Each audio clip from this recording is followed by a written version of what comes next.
ঈদের ছুটিতেও অনলাইনে ষষ্ঠ নবম শ্রেণীর ক্লাস মাউসি নতুন শিক্ষাক্রমে আগামী জুলাইয়ের প্রথম সপ্তাহে শুরু হচ্ছে ষষ্ঠ থেকে নবম শ্রেণীতে ষান্মাসিক মূল্যায়ন। কতটুকু শিক্ষণ কার্যক্রমের উপরে মূল্যায়ন নেওয়া হবে তা ঠিক করে দিয়েছে জাতীয় শিক্ষাক্রম পাঠ্যপুস্তক বোর্ড। কোনো শিক্ষা প্রতিষ্ঠানে যদি নির্ধারিত অংশের শিক্ষণ কার্যক্রম ঈদের আগে শেষ না হয় তাহলে প্রয়োজনে ওই প্রতিষ্ঠানের শিক্ষার্থীদের ছুটির মধ্যেও অনলাইনে ক্লাস নেওয়ার নির্দেশনা দেওয়া হয়েছে। রবিবার 9 জুন মাধ্যমিক ও উচ্চ শিক্ষা অধিদপ্তর মাউসি থেকে ওই নির্দেশনা বাস্তবায়নে দেশের সব শিক্ষা প্রতিষ্ঠানকে চিঠি দেওয়া হয়েছে।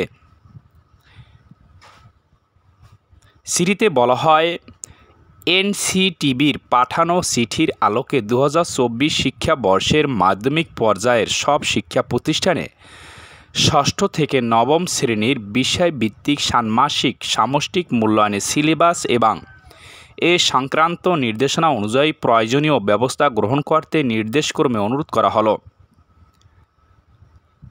এনসিটিবি সম্প্রতি সারা দেশে থেকে দৈব চয়নের মাধ্যমে কিছু শিক্ষা প্রতিষ্ঠান নির্বাচন করে সেসব প্রতিষ্ঠানে শিক্ষার্থীদের বইয়ের কতটুকু পড়ানো হয়েছে তা নিয়ে একটি সিলেবাস প্রণয়ন করেছে।